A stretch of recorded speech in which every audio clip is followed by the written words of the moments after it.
Hello again.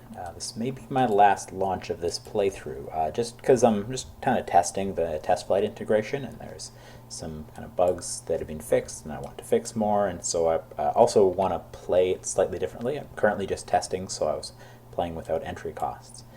Anyway, so this is the Smirnoff Venera. So I built a Venera type craft. It's one of the first, I think possibly the first probe that was thrown at Venus by the Russians. It did not succeed, but hopefully mine will. So I wanted to show a couple of tricks, tools, just in case people haven't seen them or used them, or if you have a more successful strategy, let me know. But here's mine. So I've built this craft, and I've got it set to target the moon. So I'll show once I'm in orbit how I got to the window I'm currently at, where I know this is a good time to launch at Venus. But to launch into, if I zoom way far out, you can see, come on, the planets. So you see all the rings, orbits of the planets, and they're relatively closely, closely enough for me aligned with the orbit of the moon. So launching into the plane of the moon is close enough for me to a place that I vaguely know will be good to launch to other planets. So I go out here, set the moon as target, and all right, now I'm just going to warp. Ooh, wow, it sped up really fast once I went into that. So I'll warp around. I'll use HyperEdit to fill my batteries, because apparently that is an issue. I wonder if I put solar panels on the clamps or something. Just strange. For some reason it consumes a ton of power on the pad. So it'll be possibly a nighttime launch. Oh well. Oh, and it's slowing down because I bet it's noticing, yeah, the Venus window is close. So that's how I set it as a reminder, but I'll show you how I created that reminder. Kerbal Alarm is really a very useful tool. Okay, so I'm just waiting for this to approach 0. 1 or 2 degrees is fine. Just the pattern that it follows, kind of going up and down, is specific to your launch site, particularly its position relative to the equator. Okay, so that's close enough for me. Now I will just quickly hyper-edit my, it was the avionics using the power, and Nathan Kell said that apparently it does that because the avionics, the batteries stored there aren't as real fuel tanks, so these clamps fill up real fuel tanks and the avionics don't count. So there should be some kind of fix for that, but I'm fancy free, I'm fine using HyperEdit.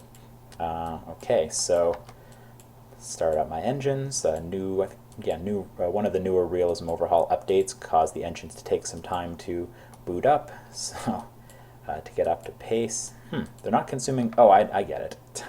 I had the clamps, a couple of the clamps set to. Oh, I hope that didn't cause an asymmetry. No, it looks good. To fill fuel, because there's a little bit of liquid oxygen loss while I was on the pad. And let me crank this up a bit more so you can actually see the launch better. I prefer not to do nighttime launches for videos when I can, but in this case it's a window to Venus. I can't really wait a month because this is just when it is. It looks like it's not right in the middle of the night, but close enough. So I need to launch during this Venus window, and it happens to be during the night. Okay, angle over. Usually I would go like this, just angle it over a couple of degrees early on, but it looks like kind of wobbling during getting things going. Oh, and if you'd noticed, at some point I clicked a couple times too quickly, and that caused me to lose the target.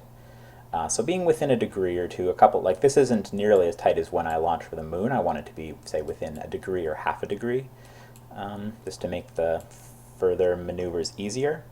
But in this case, 1, 2 degrees will be, even up to 5 degrees maybe would be just fine. So I'm watching heading, so clearly heading is wandering off a little bit. Oh, and I'm correcting the wrong way. Oh, and of course I clicked too many times. There we go. Yeah, I think I'm going to start a new career mode relatively soon. I do want to potentially test the newer contracts for manned stations, human-rated stations, because those are new contracts to RP-0, and I've wanted to test them for a while to make sure they kind of work well, that they're smooth, they don't need any tweaks. So I'll maybe just kind of quickly in the background push my career through until I get there. And you really can't see anything during these nighttime launches, except the pad itself, which is glowing alarmingly, but hey, it's just how it's rendered. And a little bit of the skies. So I guess you can tell that the sun is in that direction. So I'll look in that direction. Yeah, I'm angled way lower than I want to be. I started arcing over too quickly, that's for sure. But I should be able to correct that. So I want to watch this, make sure I don't pitch off the prograde. So this is right towards the direction of our travel. So that's the direction of airflow, as you can start to see it show up there. So if I'm too far off of that, then the air pushing under the, in this case on the underside of my craft, will cause me to flip over and have to start the video over again. And I don't want to do that. So hopefully this will start easing off soon. Giving it another degree to see if that helps, hopefully. Or I get to start the video over again. Halfway through the booster stage, so a minute of mission time roughly then, right? Oh, it's counting mission time from when I started warping, I guess. I'm not sure why, but fair enough. But yeah, these side boosters, the are they, the 107s or the 108s? I can never remember. The 107s, they burn for about 2 minutes. Plus or minus just a couple seconds, because that's what they're rated for that's what they're used for in reality, and that's what they're rated for in test flight, just about 2 minutes of burn. Okay, this time is increasing, which is good. I'd like it to increase much more, and this is gradually starting to decrease, but not enough that I feel comfortable pitching even further, but I'm going to do it anyway. Yeah, so I started pitching over way too quickly. The wobble during launch, it caused me to start heading in this direction way earlier than I should have. Even though these are really high thrust stages, the R7 ones, the first stage, and core stage even has a decent thrust. So as you approach a higher speed and a higher altitude, it goes through an equation where Kerbal decides, should I be showing the white, aerodynamic speed effects, or should I be showing flamey speed effects? So it looks like it's decided that it should be showing me flamey effects. Might end up having to restart this anyway. So then, thankfully none of my engines have failed, and I thought that would be the excuse I'd get to use, because I've got test flight, so it's showing mean time between failure, the chances of my engines failing. The way I can usually tell, I do have a tiny window here for test flight, so at some point once test flight, if an engine fails, it will cycle through and it'll alert me, it'll show up here. But in the my last launch, it took a while for that to change. So I just kind of vaguely keep an eye on that.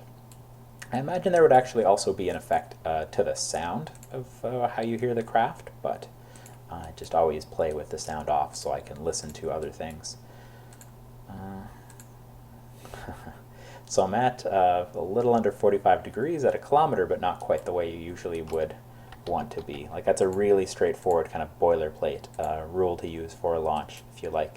If you want boilerplate rules to start kind of tweaking and optimizing from, that's not a bad one at all. Okay, so now let me, oh no, don't pitch so much, because I knew those booster stages were going to finish. All right, so they burn. They fall off, and they're lovely, mostly a decent Korolev cross.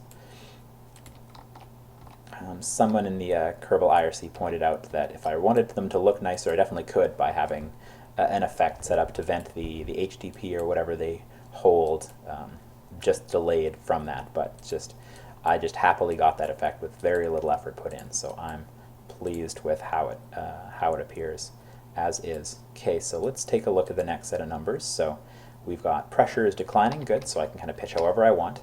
2 minutes till I hit this altitude, and that keeps increasing because I'm above the horizon.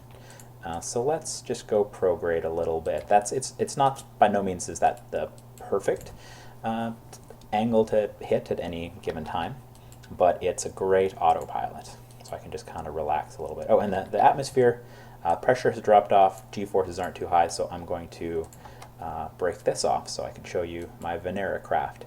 I made it look vaguely Sovietish. It's mostly procedural parts and such. I threw in the Vostok tanks, so unfortunately it's going to require Tantaris as well. I might post it to my craft thread as well, because why not, right?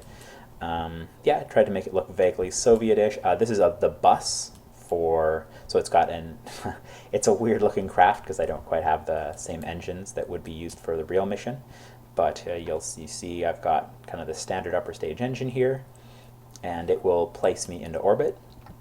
And because it only has one light, I've got this other engine, another block for sending this craft off to Venus. And after, it should, it's got liquid oxygen, but it should last the once around or whatever. I believe, yeah, I did some testing of it. It's just been a few days, so I shouldn't suffer too bad of boil off. So this altitude is increasing. I prefer it not increase too much because you suffer, what is it, Oberth losses. Basically, the higher you've spent energy carrying your fuel to a higher altitude is the way I think of it. So when you are burning fuel, I think of the average altitude I am at when I burn that fuel. Okay, so it's going all right. Here, let me finish this stage. I did have a few failures during tests, which is good. It means test flight is working when a craft fails. Because it's there's no humans aboard this craft, I can survive failures. I'm okay with that. Just for a video, I would like to show off a launch going successfully. So this core stage will be burning up shortly. I'll be well short of orbital velocity, and that's what this stage is, to place the transfer bus into orbit. So yeah, I'm getting to a pretty substantial, the gimbal is really sensitive because it's got so much thrust compared to the rest of this craft. There we go. The frame rate was a bit lower with this than I thought it would be, but I think it's just because of some of the nice additional parts I've added to the craft to make it look nicer. Let's see. Yeah, so this is just the Tantaru's version of the exact same engine. You can see the stats are the same. I'm not sure if they get the same information behind the scenes. I might have to look into that. There's always polish that can go on in Realism Overhaul and RP-0.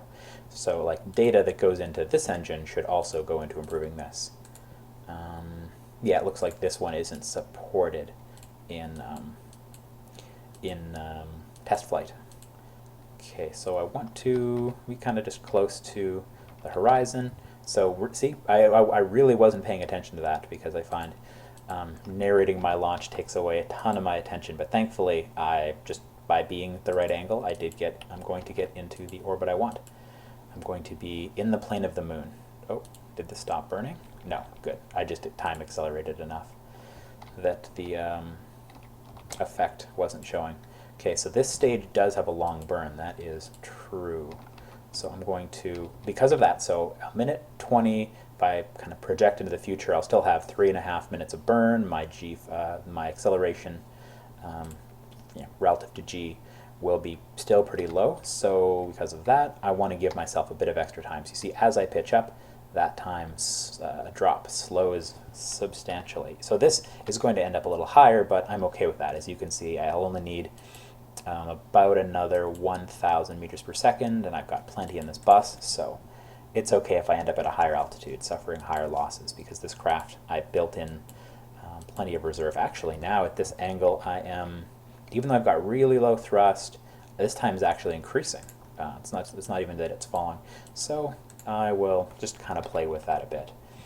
That's why in part why it's really difficult to write a control program in KOS or whatever you use to control these things, because there's such unless you study the orbital mechanics and equations behind what's going on, which I haven't yet, not to a mathematical degree, to figure out precisely how these numbers will balance, and then therefore decide how should you be pitching your craft. So I'm approaching orbit pretty well. It's because I'm still traveling up, it's not going to be the most circular of orbits, and it's kind of, you lose a bit of control of what your highest and lowest points will be if you don't burn out fairly close to this being zero. It's kind of an ovally shape, and you're not at either the close or far point of the oval, so I feel like I'm losing control of the orbit when I do that. So that's why I'm pitching down here. I want this to be, my vertical speed to be closest to zero when I hit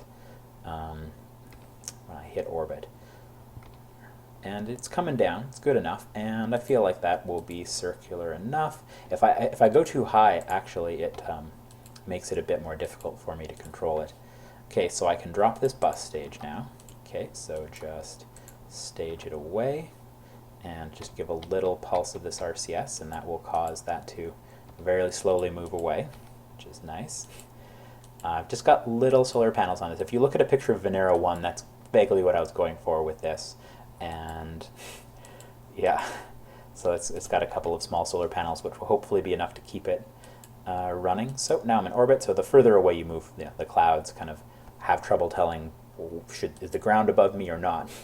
So that's why it kind of twinkles like that. All right, so now I'm in orbit. So now that I am here, so let's say it was many days before this. Right now I know it's the right launch window. So if I go like this, here's the exact same thing I would do to figure out when a good launch window was. So it's nice to have something kind of in a vaguely moon like this inclination. So I'll usually select a piece of space junk that already got me into this inclination. First, like I don't launch a craft just to do this, I'll just select some piece of garbage in orbit, vaguely near this orbit. So I want to go to Venus, so set as target. Oh, and these were already set for me, sorry. So I went to MechJeb Maneuver Planner, Advanced Transfer to another planet, so as in time advanced. Pork chop selection, I always use that. I should fiddle with the other one as well. So now I need to tell it the planet, so it's going to do a calculation. And if you're unfamiliar with the pork chop plot, this might just look like a nightmare. But in actuality, if I click and select an area, so I'm telling it to zoom in and recalculate that. Okay, so it's going to show, so blue means lower velocity. So you can see the delta V there. So it's telling me how much energy, what delta V will it take to send myself out. So these blue are this is the low band. As I move to the right, you can see that's further in the future, and down is a shorter transit time, and up is a longer transit time. So I'm just going to, I used the mouse wheel. I accidentally hit the mouse wheel there, which caused it to zoom in. There, I did it kind of on purpose. I believe it'll zoom in towards where you have the mouse focused. So I want to launch, let's say, ASAP. So I do have more delta V than it actually settled on a position there. Oh, that's departure in 4 days. No, I want to depart like within an orbit. So if I go ASAP, no, departure in 1 year is definitely not ASAP. Come on. So I think one problem I have with this tool is I want to click right at the border, and because of the scale of this, the border might actually be like hours, which means another orbit. So I actually want to be able to select as far to the left as possible. So let me just do this manually then. But, oh, there we go. Departure in 5. Oh, departure anytime now. Come on, if I click, if I move the mouse away, okay, anytime now, let's see what that does. So if I create a node, oh, nice. So that's literally 10 minutes from now. So I have a 3-minute burn. I want about half of that to be before this point and half of it to be after. So as you can see how it's kind of angled off of this plane. So if I had done something like this, let's say before I did this launch with a piece of garbage, it would have given me a better idea of what would be a more ideal inclination to launch into, which might make me do the launch a little differently, launch at a different time, or launch from a different site. Okay, so I want to get, so if you're doing this beforehand just to figure out when is a good window and how much delta V is it going to cost me, well, that's pretty close actually to what I have, but I've got a little RCS in this as well, so now that is just a little too high. Sorry, let me do a few around. Yeah, I don't want to cut it that close. So I select the window, let me destroy this node, go create a node. Okay, so there, it'll be a couple of orbits around, and actually a little below my current. So it's very, very sensitive. So anyway, I would select that. And if I want to remind myself, okay, this is a good window, that's about what it would cost. So the way I literally created that previous alarm, I went in here. At this point, like once I have it, the context of this tool is really amazing. So if you go add, it's going to know, okay, maneuver node. So it's targeting for when my maneuver node is, and it's saying the name of my craft, whereas I would actually just say Venus, just like you see the Mars window. So Venus window, I'd note down about the delta V, and I'd go add alarm, and it would be added to this list. And I could see this list like at the launch site, anywhere. And so this would remind me, like this is telling me that I've got a Mars window available. So it reminds me, what kind of craft would I have to build, when, etc. So I found it to be an extremely useful tool, kind of workflow to do that. So I'm going to have to warp around a bit. So first I need to get this craft. I'm going to orient it towards the node. because that's where I want to be in 6.5 hours.